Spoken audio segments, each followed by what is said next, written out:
The Chargers get even more good news after a huge win against the Minnesota Vikings. If you're new to the channel, we are Detroit Lions fans, but this channel is fully dedicated to the Chargers to give you an outsider's look into your team.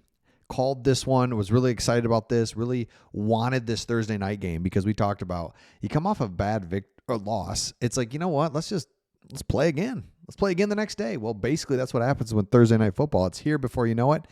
And you win against the Minnesota Vikings, dominate, wire-to-wire victory. And here's what comes out of it after the game.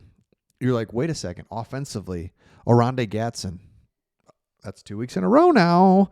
Love it. Second thing, and let me know in the comments what you got from this victory, what you liked, something that stood out to you. The good news afterwards is you look at the box score, and it's like Oronde Gadsden. Oh, okay. Ladd McConkey, kind of a slow start. Like, is he our number one wide receiver? Like, what do we got? Is he going to have a sophomore slump? Like, what kind of offensive things are we looking at? Vidal. So it's like the guys that you're like, well, I don't know, man. What if McConkey sucks? What if Oronde Gadsden isn't very good? We don't have any running backs. It's like answered, all good. The other thing, we'll dive into this deeper. I'm just giving you the high level. Once the game's over and you're kind of like, oh, yeah. Pressure on the quarterback. Didn't let Justin Jefferson get going. Defense was back to doing its thing, only allowing 10 points. Again, Minnesota is not a bad team. I mean, they have struggled to get things going a little bit here, but at the same time, this is what your defense is. It just kind of keeps things manageable, in check, boom, right? The other thing too, and let me pull this up because I think this is important to look at, and it's fun. You know, it's the whole model of this channel, and you can do it is, you can look, and I went, actually, this is a Detroit Lions fan looking at the Minnesota Vikings website that talks about the Chargers. Well, hang with me here. This is Minnesota talking about basically the 5 takeaways that they had. Carson Wentz was bad. He was bad because it's just, again, to spin it towards the Chargers is like he's just kind of in pressure and coverage was good. You know? Yeah, that's what it was. How many times did the Vikings shoot themselves in the foot? Well, we kept track. Look at all these just bad situations. And so here's the thing. This happens in games all the time, but you don't notice it or it doesn't get highlighted unless the other team, the Chargers, take advantage of it, which they did, and that's why this gets highlighted. Right? I get it. Anytime you have a lot of things, you could point to different things in a game, but when you just get things don't go well, then the other team takes advantage of it, boom. Next one. Terrible third down defense. So you go to the Chargers, you're like, great job on third down. This defense is tricky. We talked about it this week. If you play this defense with an inexperienced quarterback, it's trouble, and it's not fun.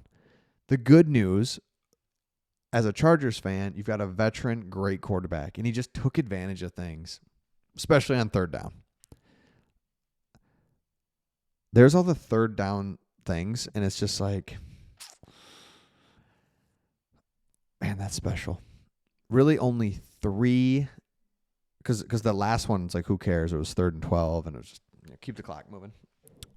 The other ones, and really, 3rd and 14, 9-yard run, and it was a Chargers field goal. So really, it was 2 third downs that the Chargers couldn't get. The rest, 8-yard touchdown pass, 17-yard completion, 15-yard completion, 10-yard completion, 9-yard scramble. It's like, let's go. Number 5. Why run a draw on 2nd and goal from 15? Whatever, that one's a horrible run defense. Again, the Vikings are good against the run, just historically. But Vidal, ever heard of him? Can't blame you if you haven't. Vidal finished the night with 23 carries, 117 yards and a touchdown. He's behind Amari Hampton, Najee Harris.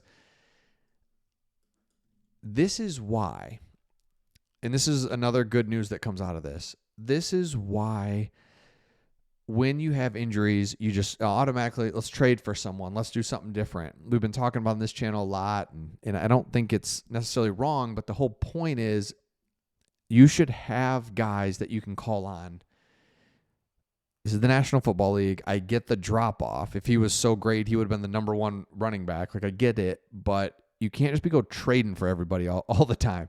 Injuries are going to happen. You got to hang in there, and you got to find a guy that can do it. And to see Vidal do it, it's like, okay, all right, this is great. This is awesome. So that another good news that came out of that, again, took you in a different direction there. Hopefully you're still watching the video. But let's dive into the box score a little bit. And, man, let me just pull this up. Passing, Carson Wentz, 15 completions for 144 yards. Love it. Here's the story of the game is right here. They rushed 11 times with their running backs for 34 yards. Game over. I mean, you can't win. You just can't do anything. Meanwhile, the Chargers, 43 rushes for 207. It's like, if I just showed you that, I didn't show you the final score, but the team on the right won, obviously. Ladd McConkey, Arondé Gatson. Even, what I love seeing is, by the way, Trey Harris. Oh, I forgot about him. Another good news that came out of it. Trey Harris is moving around. Looks good. Looks big out there, too, by the way. Keenan Allen. Even this line that Keenan Allen had, 4 catches, 44 yards, just perfect. Not looking to do too much with him, but he's there when you need him. He had a third down type catch, just kind of falling out of bounds, a little 6-yard gain. It's like, that's the stuff we want all day. So, absolutely love it. And, again, let me know what you thought of the game. Here's another good news is these Thursday night games kind of stink. They just stink. We get what they're doing. The NFL's selling it to Amazon, so they're going to have a whole Thursday night slate, and it's not great for the NFL. But here's why it's great.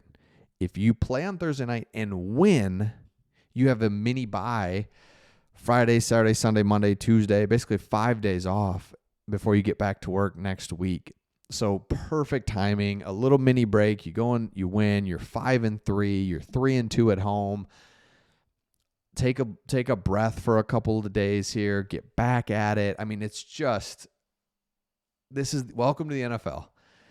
Last week, lose. Just not feeling great. A little confused. Joe Alt's back. I should have started with that. Joe Alt's back. Life's good. Just enjoy the weekend of games. That's what's great about Thursday too.